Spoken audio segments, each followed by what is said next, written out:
A paz do Senhor, meus queridos irmãos.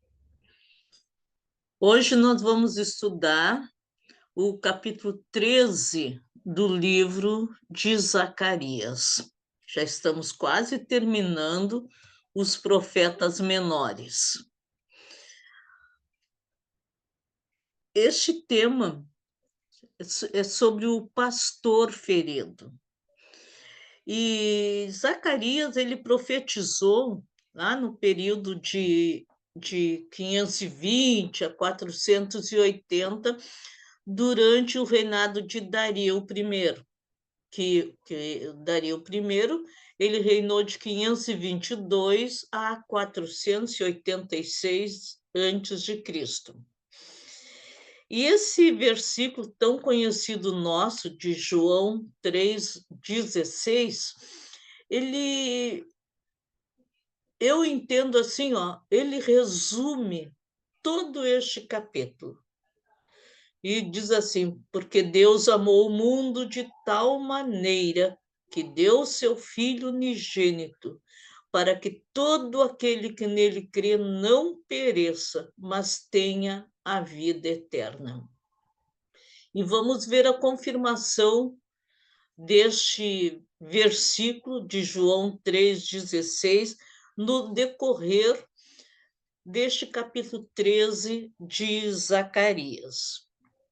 Naquele dia, haverá uma fonte de água aberta para a casa de Davi e para os moradores de Jerusalém, a fim de remover o pecado e a impureza.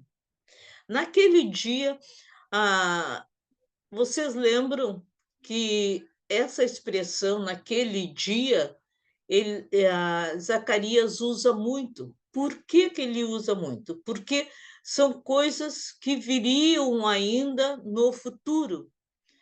Era profecias para o final dos tempos. Então, ele diz que naquele dia haverá uma fonte de água aberta para a casa de Davi e para os moradores de Jerusalém. Para quê? Qual era a finalidade desta fonte? Era para remover o pecado e a impureza. Não era uma fonte comum. Nós vamos ver agora no nosso estudo que era Jesus Cristo, a fonte verdadeira, aquela que nos purifica de todo o pecado. E aqui estava falando, quando ele diz naquele dia, ele está falando a respeito da primeira e da segunda vinda de Cristo. Deus daria uma chance, ele até deu uma chance para os judeus no Antigo Testamento, mas Zacarias estava profetizando a vinda de Cristo na sua primeira vinda, aonde Deus estaria dando esta oportunidade para eles se arrependerem e aceitarem o Messias, porque eles aguardavam o Messias e aguardavam ansiosamente. Mas quando esse Messias chegou, não chegou como eles imaginavam. Eles imaginavam um guerreiro, alguém que lutaria contra os romanos, que venceria, que aí eles estariam livres de toda a opressão das nações em volta, mas não foi dessa maneira que Deus estava falando. Deus estava falando que viria este libertador de vidas, de almas, para tirar o pecado da nação, para purificar a nação. Mas isso aí não foi entendido por eles. Mas também, quando Zacarias fala naquele dia, ele fala sobre o final dos tempos, lá depois da grande tribulação. Naquele dia, fala sobre a conversão dos judeus na sua segunda vinda, quando ele virá com os santos. A sua segunda vinda, que está falando aqui, não é o arrebatamento, é quando ele virá, Jesus virá com os santos e libertará, então, realmente Jerusalém, os judeus, e limpará totalmente este povo da idolatria, das impurezas, dos pecados, né? A fonte do Calvário, aberta há tantos séculos atrás, fará sua obra na nação, tirando o pecado e a impureza, e a nação será totalmente purificada. É um milagre, não é? Porque o Senhor vai fazer isto porque este povo é o seu povo escolhido, aquele povo amado que não entenderam o amor de Deus. Hoje tem muita gente também que não entende o amor de Deus. Deus faz todas as coisas, enviou seu filho querido, amado, para vir neste mundo, mas muitas pessoas não entendem. Em Romanos, capítulo 1, versículo 26, está escrito: e assim todo Israel será salvo, como está escrito: de Sião virá o libertador e desviará de Jacó as impurezas. E assim nós cremos. E esta fonte é Jesus, a fonte da água viva. Não há outra maneira de nós termos nossos pecados limpos a não ser através de Jesus Cristo. Então, é uma fonte aberta. O sangue de Jesus faz a remoção de pecado. E ele fez isso como? Ele fez isso dando a sua vida por nós ali na cruz. E quando ele deu a sua vida, não foi somente para os judeus, mas foi para nós também, porque as bênçãos também foi dada para toda a humanidade, quando Deus abençoou Abraão e disse que através dele, Abraão, todas as nações da terra seriam benditas. Que glória, não é? Que nós podemos participar dessas bênçãos também. E isso, então, como eu estou dizendo, é para todos quantos o aceitarem como Salvador, no momento da sua primeira vinda, quando ele veio aqui e deu a sua vida. A partir dali, todo aquele que aceitar a Jesus Cristo está salvo. Lembram quando o ladrão ali ao lado da cruz de Jesus e pediu, né, Senhor, lembra-te de mim quando entrar no teu reino? A resposta de Jesus foi hoje mesmo, porque aquele homem já iria morrer. Em poucos minutos mais ele iria morrer. E o que Jesus disse naquela hora tão cruel para ele? Mas naquele último instante ele salvou aquela alma, porque ele viu que aquela pessoa estava crendo nele, estava aceitando ele como seu Salvador. E Jesus disse: hoje mesmo tu estarás comigo no paraíso. Esta a, essa fonte ela é contínua, ela nunca termina. E ela é disponível para qualquer pessoa, em qualquer época, para judeus, para gentios, para qualquer um que se chegar a Jesus, ela está ali disponível para salvar. E nós vamos continuar no capítulo 13, que nós estamos, no versículo 2, diz o seguinte, na primeira parte, eu dividi esse versículo em duas partes. Acontecerá naquele dia, diz o Senhor dos Exércitos, que eliminarei da terra os nomes dos ídolos e deles não haverá mais memória. Nós sabemos, quando pegamos a palavra de Deus, a nossa Bíblia, que Deus chamou esse povo por intermédio ali de Abraão Mas muitas coisas aconteceram. Eles foram levados cativos lá para o Egito, depois de 400 anos foram libertos de lá. Deus usou Moisés para esta obra e eles viram tantos milagres que Deus fez para eles, para tirá-los de lá e depois no deserto também. E eles deveriam adorar apenas a Deus, o Deus verdadeiro. Mas, infelizmente, eles começaram a olhar os povos ao redor. E os povos eram idólatras, aquelas nações, e tinham muitos deuses. E eles começaram também a adorar a outros deuses. Vimos a primeira vez que eles fizeram um ídolo quando Moisés subiu no Monte Sinai.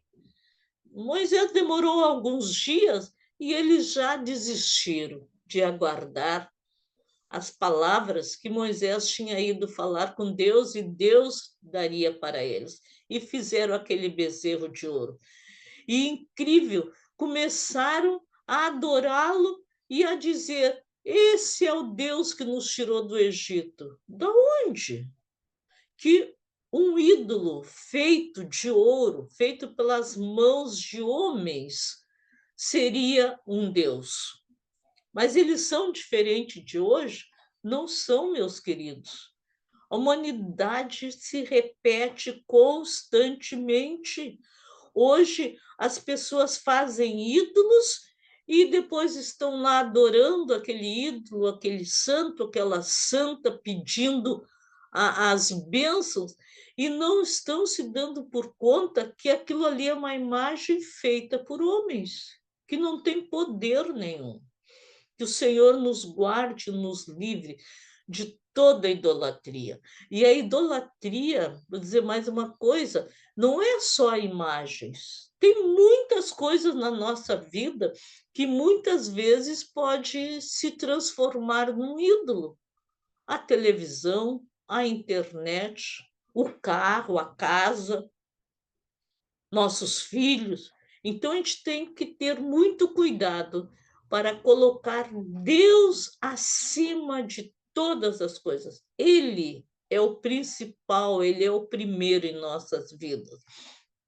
Mas nesse versículo, Zacarias está dizendo que Deus eliminaria da terra os nomes dos ídolos para todos aqueles que aceitassem passar pela fonte de água viva que é Jesus. Na sua primeira vinda, quando ele veio aqui, isto se cumpriu. A partir dali, daquele momento, se os judeus tivessem entendido, eles amariam a Deus, adorariam a Deus. Lá em Ezequiel, esse outro profeta, ele também diz no capítulo 36, no versículo 25: aspergirei água pura sobre vós, e ficareis purificados de todas as vossas imundícias e de todos os vossos ídolos, vos purificarei. Outro profeta profetizando o que viria pela frente. E isto tem se cumprido, porque muitas pessoas têm aceitado a Jesus, deixar, abandonar a idolatria, inclusive judeus, tem muitos judeus que compreenderam a palavra, mas a grande maioria até hoje ainda não entendeu. Então, ele vai falar na segunda parte desse versículo 2 sobre os falsos profetas que havia no meio do povo de Israel. E também, olha que coisa preciosa, a promessa era que esses profetas seriam removidos. Também removerei da terra os profetas e os espíritos da impureza, porque muitos procuravam os profetas para todas as coisas. E os profetas, os falsos profetas, em troca de dinheiro, profetizavam aquilo que a pessoa queria ouvir. Então, as pessoas eram enganadas de todas as maneiras, pelos outros, pelos povos vizinhos, pelos profetas que eram falsos, de toda forma.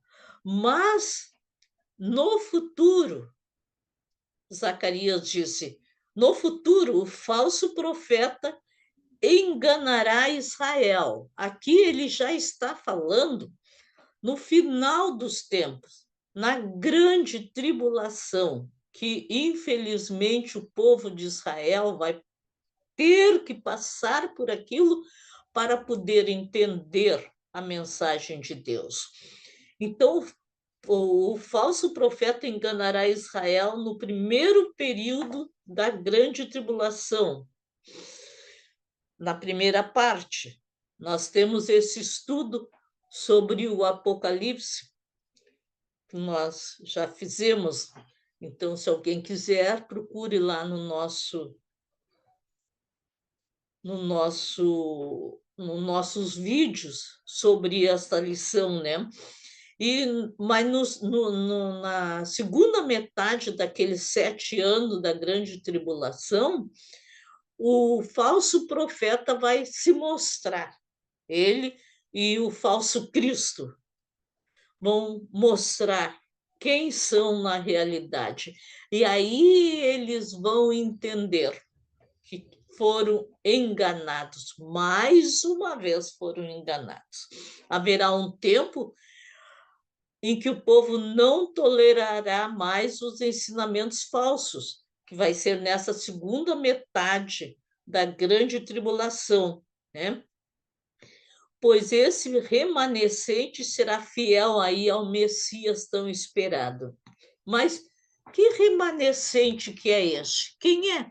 Quem é esse povo que vai sobrar? Remanescente sempre diz quando alguma coisa sobrou. E nós vamos ver que na grande tribulação apenas uma parte deste povo vai sobrar. E aí, sobre ainda os profetas, os falsos profetas, no versículo 3, Zacarias colocou assim: quando alguém ainda profetizar, seu pai e sua mãe que o geraram lhe dirão: não viverás, porque tens falado mentiras em nome do Senhor. Seu pai e sua mãe que o geraram o transpassarão quando profetizar. Quando a gente lê assim, na primeira lida, este versículo, parece algo tão cruel como que um pai e uma mãe vão matar o seu filho porque ele profetizou mentira. Mas o caso é que o povo de Israel será limpo totalmente dos ídolos, da idolatria, dos falsos profetas, que nenhum aceitará mais falsas profecias. A fidelidade do povo purificado será tão grande que nem mesmo as ligações entre pais e filhos estarão acima da fé e do amor por Deus. Isso é uma coisa que nós devemos ter em nossa vida, em nossos corações. Nem nossos filhos, que são tudo para nós, nosso esposo, que a gente tanto ama, podem estar acima de Deus no nosso coração. Em primeiro lugar vem Deus. Em segundo lugar vem a família. E em terceiro lugar, como a gente estuda, é a igreja. Então, que possamos obedecer dessa forma, para sermos vitoriosos em todos os momentos. Israel, então, ele não aceitará mais conviver com o erro e a mentira. E sabe, queridos, aquele que realmente aceita Jesus, ele não consegue conviver com a mentira nem com o erro. Não existe mentirinha santa. Mentira é tudo mentira. Lá em Apocalipse, no último capítulo, diz entre todos que não, quando ali o apóstolo João está falando, os que não entrarão no céu, os adúlteros, os idólatras, tudo mais, ali está, e os mentirosos não entrarão no céu. E às vezes a gente acha que mentir não faz mal, faz muito mal, porque Deus abomina a mentira. E ele é real, ele é verdadeiro, o que ele diz se cumpre. E a nossa palavra é a mesma coisa, ela tem que ser sim, sim e não, não. Glória a Deus por isso. Vamos continuar. O versículo 4 e 5. Naquele dia, lembram, né? Lá no final dos tempos, naquele dia, os profetas se sentirão envergonhados, cada um da sua visão, quando profetizar. Eles nem mais se vestirão de manto de pelos para mentirem. Cada um, porém, dirá: não sou profeta, eu sou lavrador da terra, porque eu fui comprado desde a minha mocidade. Olha só, ninguém quer mais se comparar a um profeta, de tal maneira que eles estão agora receosos, porque até os pais poderão matar os filhos, né?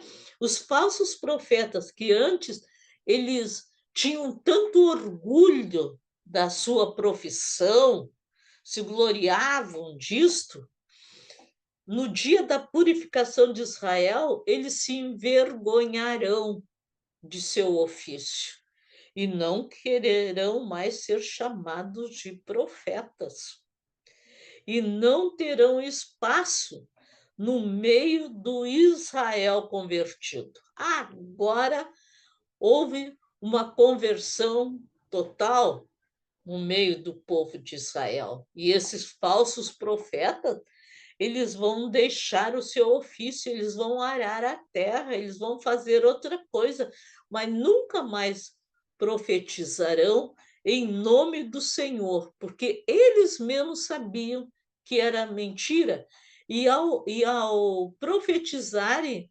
usavam o nome do Senhor. Muitos hoje ainda fazem isto. Em nome do Senhor eu profetizo tal coisa. Ai, que Jesus tenha misericórdia dessas pessoas, porque nós não podemos usar o nome do nosso Deus em vão. Versículo 6. Ai, irmãos queridos, este versículo aqui dói, mas dói no coração da gente. Quando Jesus fala isso aqui, responde a isso aqui. Se alguém lhe disser: que feridas são essas nas tuas mãos? Ele vai responder: essas feridas são as feridas com que fui ferido na casa dos meus amigos. Ele veio para o seu povo, para salvar os seus amigos. Mas em vez de o seu povo aceitar, o seu povo o crucificou, mandou matá-lo da pior morte possível, que é a morte de cruz. Olha o grande amor do nosso Jesus, dando a sua vida ali na cruz do Calvário, para que eu hoje pudesse ser salvo, para que tu hoje pudesse ser salvo, para que Israel um dia, todo o povo seja salvo. É muito amor, irmãos, é muito amor. E quantas pessoas não valorizam isso, essas feridas que ele sofreu por nós. Esta foi a experiência da cruz. E com isso teve início a dispersão dos que creram em Jesus e de todo o povo de Israel. Nós vimos lá nos evangelhos que aqueles que aceitaram a Jesus foram acusados, perseguidos, foram dispersos, mas não negaram ao Senhor. Muitos ficaram firmes.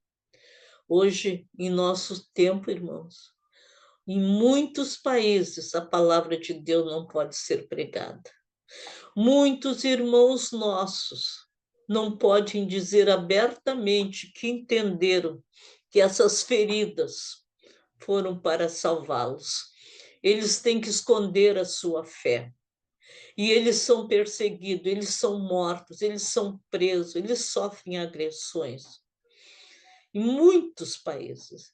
Na Coreia do Norte, que é o pior país para os cristãos viverem, tem mais de 50 mil cristãos presos em trabalhos forçados, sofrendo agressões. Muito, muito mal. Eu oro diariamente por eles, que eles tenham força para resistir até aquele dia glorioso que está tão pertinho de chegar. Vamos valorizar isso. Mas Deus, naquele dia, reunirá o remanescente e o atrairá a si. Não serão todos, mas o remanescente será salvo. O bom pastor, Jesus Cristo, entrega a sua vida, passando pelo sofrimento da cruz, para a salvação do seu povo, judeus e gentios. Glória a Jesus. E no versículo 7 ele diz: desperta, ó espada, contra o meu pastor e contra o homem que é o meu companheiro, diz o Senhor dos Exércitos. A espada, ela é um instrumento de juízo, quando nós lemos na Bíblia, de morte. E ela foi usada para ferir o pastor, o nosso pastor, Jesus Cristo. Ele teve as mãos e os pés cravados na cruz e teve o seu lado transpassado com uma espada e deu o seu sangue para que nós fôssemos salvos. Que hoje nós tivéssemos esta bênção da certeza de que vamos estar com Jesus. E breve, breve nós ali estaremos. Glória a Deus por isso. Mateus nos fala, 26, versículo 31. Então Jesus lhes disse: esta noite, estava falando com os discípulos, todos vos escandalizareis comigo, porque está escrito: ferirei o pastor, e as ovelhas do rebanho ficarão dispersas. E realmente aconteceu. Quando o pastor foi ferido, todos fugiram. Ficaram dispersos, não sabiam mais para que lado andar. E diz então, na continuação do versículo 7, fere o pastor e as ovelhas ficarão dispersas, mas voltarei a mão para os pequeninos. O amor de Deus, o amor de Deus é inabalável, é incansável para buscar os perdidos. As ovelhas se dispersaram, mas Deus estava pronto a reuni-las novamente para abrigá-las, guardá-las do mal. Houve uma grande dispersão dos judeus após a destruição do templo, ali no ano 70, por Tito. E eles tiveram que fugir para o mundo inteiro. Mas uma coisa eles fizeram, glória a Deus, eles não se calaram. Fugiram, é verdade. Mas aonde eles iam anunciando a mensagem da salvação. Aqueles que aceitaram a Cristo eram valorosos e não tinham receio de nada. E nós vimos hoje em dia desses irmãos que eu falei, e tantos outros em tantos lugares. Eles são presos, eles sofrem perseguições, eles padecem muita coisa, mas não têm medo de anunciar a Jesus. Eles continuam anunciando. Eles arranjam uma maneira de mostrar para as pessoas que a salvação é só por intermédio de Jesus Cristo. E nós, meus amados, e nós que vivemos aqui neste país, que podemos pregar a palavra a qualquer hora, em qualquer lugar, para qualquer pessoa. O que nós temos feito? Será que nós valorizamos ou achamos muito bom que nós somos salvos?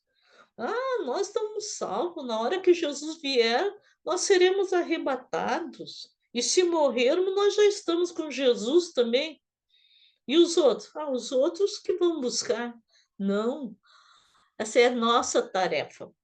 É tarefa para os discípulos fazerem. E nós somos discípulos de Jesus Cristo. Ide por todo mundo e pregai o evangelho a toda criatura. Quem crer será salvo. Quem crer e for batizado será salvo. Quem não crer, ouviu a palavra. Aí é eles que vão dar conta na presença de Deus. Eles ouviram. Então, que nós possamos fazer a nossa parte. Na regeneração de Israel, o Senhor reunirá o remanescente com amor e o atrairá a si. É quando ele diz, né? Voltarei a mão para os pequeninos. Versículo 8. E acontecerá em toda a terra, diz o Senhor, que as duas partes dela serão extirpadas e expirarão, mas a terceira parte restará nela. Prestaram bem atenção, irmão? Zacarias aqui está falando da grande tribulação. E vocês prestaram bem atenção o que diz aqui, esse versículo? Duas partes dos habitantes da terra morrerão. Duas partes de Israel morrerá, mas uma parte restará. 2/3 serão julgados e perecerão, mas 1/3, esse 1/3 é o remanescente que Zacarias tem falado nos outros capítulos e nos versículos anteriores que nós temos lido. O remanescente, 1/3 de Israel, será fortalecido e purificado. Olha que bênção, o amor de Deus para com este povo. Isso acontecerá de modo terrível durante a grande tribulação. Não venhamos a cair na grande tribulação para podermos ser salvos, porque será terrível. Agora é só crer, como diz, quem crer e for batizado será salvo. É só crer. Por que passar pela grande tribulação se nós temos a oportunidade de escolha para hoje? Vamos fazer a boa escolha em nome de Jesus Cristo. Farei passar de novo, ele está falando agora do remanescente. Farei passar esta terceira parte pelo fogo e a purificarei como se purifica a prata e a provarei como se prova o ouro. Veja só, o fogo, ele é usado para purificar o ouro e a prata, senão o ouro não fica puro e perde o valor. A prata também, se não for pura, ela perde o valor. E este fogo simboliza provas e tribulações que virão sobre o mundo durante a grande tribulação. Israel será reduzido a apenas 1/3 de sua população nos dias da grande tribulação. Já imaginaram uma coisa dessas? Tanto pela perseguição do anticristo, que os vai perseguir assim de uma maneira terrível, porque quando iniciar a grande tribulação, o anticristo vai conseguir enganar Israel e fará um tratado de paz com eles por 7 anos. E eles vão aceitar como sendo o seu Messias, ele e o falso profeta. Olha que coisa terrível. Não conseguiram entender quando o Messias veio há mais de 2000 anos atrás. E na grande tribulação, logo que iniciar, eles vão aceitar esse homem diabólico enviado por Satanás para enganar o mundo. Mas na metade dos 7 anos, passando 3 anos e meio, o anticristo vai quebrar aquela aliança feita com o povo. E ele vai se sentar lá no templo como Deus. Meu Senhor, meu Jesus. Então, neste momento, Israel vai entender que foi enganado. E nos 3 anos e meio restantes, eles serão perseguidos de uma maneira incrível. Incrível. Eles não vão aceitar a marca da besta. E os gentios também que não aceitarem a marca da besta serão tremendamente perseguidos. Mas morrerão, darão a sua vida. Os gentios e muitos também dos judeus, mas uma terça parte vai sobreviver, vão passar pelo fogo, né? Mas serão provados, mas ganharão a vitória por intermédio de Jesus Cristo. Israel será reduzido a apenas 1/3 de sua população nos dias da grande tribulação. Então, tanto pela perseguição do anticristo e como pelas pragas que atingirão a terra, que a gente viu, né? Aquelas pragas todas lá no Apocalipse, nós já estudamos isso, quando os 7 selos são abertos, quando as 7 trombetas são tocadas, quando as 7 taças são derramadas, cada qual pior, que pouca gente vai sobreviver. Mas o final deste capítulo, essa palavra ali é Deus, em aramaico, que eu coloquei, né? Peguei essa gravura na internet. E diz assim, no finalzinho desse capítulo: ela quem? Este povo, Israel, esse remanescente, este pequeno povo que sobrou, ela invocará o meu nome e eu a ouvirei. Porque quando é incrível, irmãos, quando Jesus vier nas nuvens, porque ele vai nos arrebatar o seu povo, todo aquele que aceitou a Jesus, antes da grande tribulação. E quando terminar a grande tribulação, quando Israel estiver cercado, que parece que realmente o anticristo, as nações aí vão exterminá-los completamente, quando eles estiverem com aquele número pequeno ali dos remanescentes, naquele momento, Jesus virá nas nuvens e não será com os anjos, quando ele nos arrebatar, os anjos do céu, aleluia, tocarão nos ares a trombeta e Jesus vai nos levar. Mas aqui no final, é nós que vamos voltar com Jesus. Nós voltaremos com ele. E o povo de Israel vai olhar para cima quando aquela multidão estiver vindo, chegando com Jesus. E naquele momento eles vão reconhecer Jesus como seu Messias. Então eles invocarão o seu nome e Deus os ouvirá. Direi: eis aí o meu povo. E o povo dirá: o Senhor é o meu Deus. Que coisa mais linda, irmãos, que coisa mais linda, emocionante o que Deus faz. O remanescente purificado reconhecerá Deus e ele reconhecerá esse remanescente como seu povo. Invocar o nome de Deus é o resultado de uma conversão sincera, e aquele povo aceitará a esse Messias sinceramente.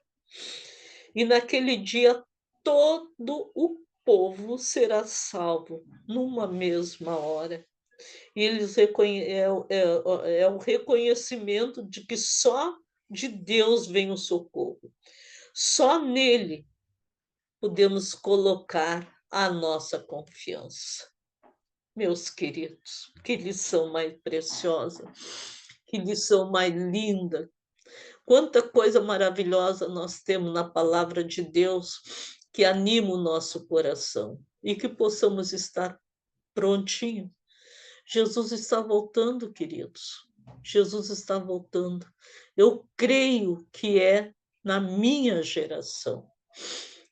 Eu sempre digo, eu nasci em 46, Israel se tornou Estado em 48, e pelo meu entendimento, em 1948, teve início a última geração, antes da vinda de Jesus Cristo.